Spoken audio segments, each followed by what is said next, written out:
उन सबको उन्होंने खत्म कर दिया और उनकी व्यक्तिगत स्पर्श रहता था और उसके कारण ये संभव होता था। मदद सबकी करना, चिंता सबकी करना, समय सामान्य रहा हो या फिर चुनौती का काल रहा हो, पूज्य प्रमुख स्वामी जी ने समाज हित के लिए हमेशा सबको प्रेरित किया, आगे रह करके, आगे बढ़ करके योगदान दिया। जब मोरबी में पहली बार मच्छू डैम की तकलीफ हुई, मैं वहां वॉलेंटियर के रूप में काम करता था। हमारे प्रमुख स्वामी, कुछ संत, उनके साथ सत्संगी, सबको उन्होंने भेज दिया था और वो भी वहां हमारे साथ मिट्टी उठाने में काम में लग गए थे, डेड बॉडीज का अग्नि संस्कार करने में काम में लगे थे। मुझे याद है 2012 में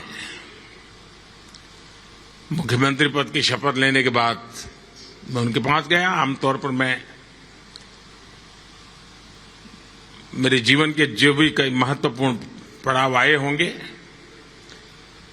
प्रमुख स्वामी के पास अवश्य गया। शायद बहुत कम लोगों को पता होगा, मैं 2002 का चुनाव लड़ रहा था। पहली बार मुझे चुनाव लड़ना था, पहली बार नामांकन भरना था और राजकोट से मैं उम्मीदवार हो रहा था। तो वहां 2 संत मौजूद थे। मैं जब वहां गया तो उन्होंने मुझे एक डिब्बा दिया। मैंने खोला तो अंदर एक पेन थी। उन्होंने कहा कि प्रमुख स्वामी ने भेजा है, आप जब नामांकन में हस्ताक्षर करेंगे तो इस पेन से करना।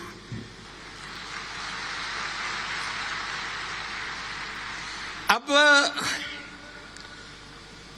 वहां से लेकर मैं काशी चुनाव के लिए गया, एक भी चुनाव ऐसा नहीं है जब मैं नामांकन करने गया और उसके लिए मुझे हस्ताक्षर करने के लिए पेन पूज्य प्रमुख स्वामी जी के व्यक्ति आकर के खड़े न हुआ। और जब काशी गया तब तो मेरे लिए सरप्राइज था, उस पेन का जो कलर था वो बीजेपी के झंडे के कलर का था। ढक्कन उसका जो था वो ग्रीन कलर का था और नीचे का हिस्सा ऑरेंज कलर का था। मतलब पहले कई दिनों से उन्होंने संभाल के रखा होगा और याद कर करके उसी रंग की पेन मुझे भेजना, यानी व्यक्तिगत रूप से, वरना उनका कोई क्षेत्र नहीं था कि मेरी इतनी केयर कर रहा। शायद बहुत लोगों का आश्चर्य होगा सुन करके, 40 साल में शायद एक साल ऐसा नहीं गया होगा कि हर वर्ष प्रमुख स्वामी जी ने मेरे लिए कुर्ता पैजामा का कपड़ा न भेजा हो।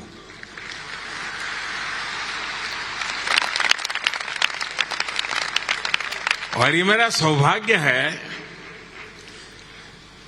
और हम जानते हैं बेटा कुछ भी बन जाए, कितना ही बड़ा बन जाए, लेकिन मां बाप के लिए तो बच्चा ही होता है।